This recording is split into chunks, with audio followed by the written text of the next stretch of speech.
So thank you na lang tayo sa seller, no? At magagamit din naman natin to sa setup natin, no? So ngayon, hahanap tayo ng pagkakagamitan or no, paggagamitan nitong ating automatic transfer switch. Jack Solar, share natin ito.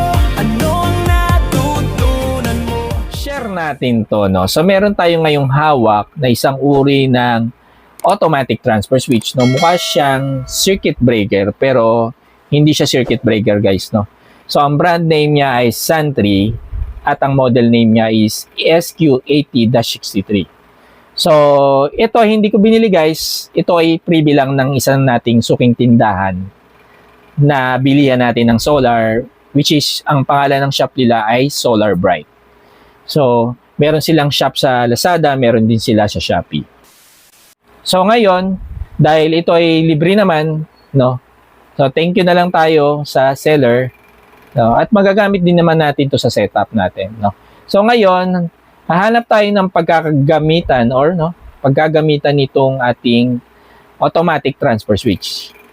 The next day. Okay, so around 1:50 PM na, guys, no? So na-install na natin kagabi yung ating freebie na automatic transfer switch. So medyo natagalan lang kasi inisipan ko talaga siya ng paraan kung paano siya maisingit doon sa ating setup, no? At ito na nga siya, guys. So install ko siya sa gawing taas ng ating setup. Yun. Pahiga natin siya in-install, no? At nakakonect siya doon sa ating main automatic transfer switch. So yung sistema ng setup natin ngayon is meron na tayong primary power, secondary power, at emergency power. So ang primary power natin is kinukuha dito sa ating 3 kW na inverter. Ang secondary power naman is dito sa ating 1 kW inverter. At ang emergency power naman natin is galing sa ating distribution utility, in which is yun nga yung Meralco. So ganun na nga nangyari dito sa ating setup. So bali itong ating main automatic transfer switch, nagkaroon siya ng sub-automatic transfer switch, no? Dito sa ating emergency power.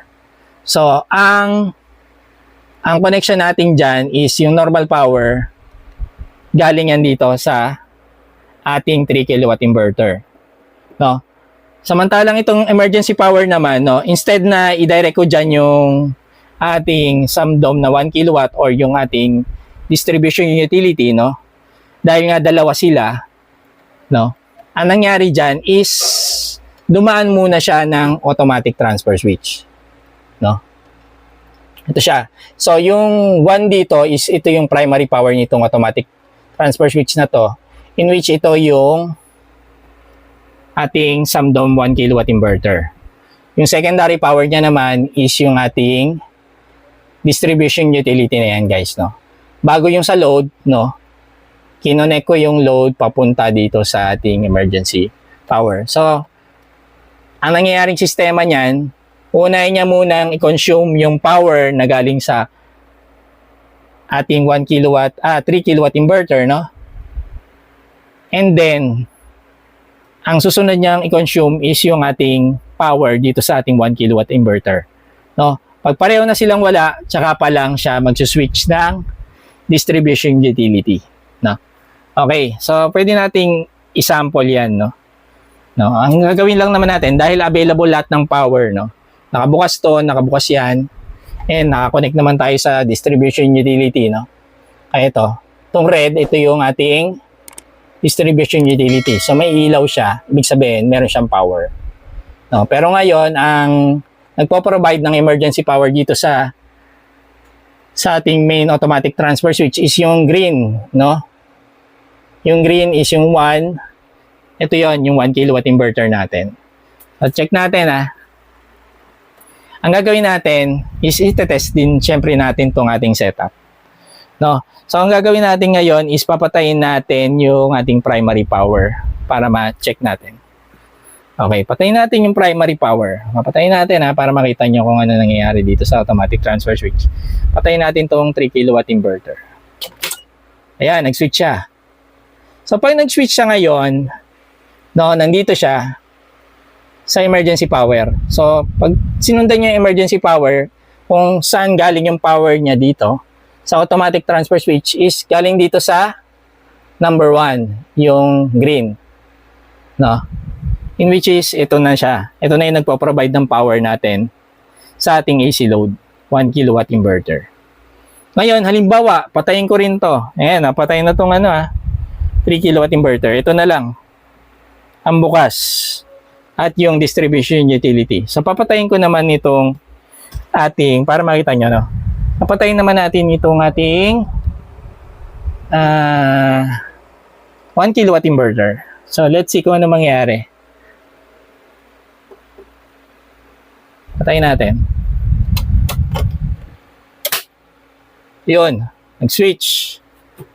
So, ano nangyari? Nawala ng ilaw yung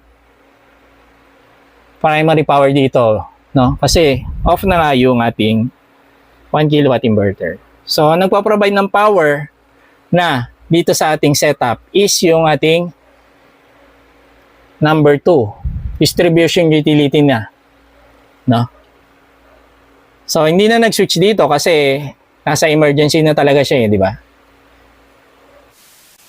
Ngayon naman itatry natin pabalik, no? Pabalik, ibig sabihin, magkakaroon tayo ng available power other than distribution utility. Kasi ngayon, ang nagpo-provide na lang ng power, no? Ang available power na lang natin is galing dito sa number 2. Itong distribution utility. Ngayon, tatry natin pabalik, no? Paano kung nagkaroon ulit ng power yung ating 1 kilowatt inverter? So, yun natin yung inverter, syempre, no? So, on natin. On natin to. So, tingnan natin yung automatic transfer switch dito kung magsuswitch siya. Ayun, nag-switch siya. Ibig sabihin, ito na yung nagpo-provide ng power sa atin, 1 kilowatt inverter. Pero dito sa main automatic transfer switch, hindi pa rin siya nag-switch, no? Kasi wala pa ring normal power. Which is, ito yung pinaka-primary power natin. Itong 3 kilowatt inverter. So, off pa rin siya eh. No? Kaya, hindi pa rin siya pumapalo sa kabila. So, yun na natin. Okay, check natin dito.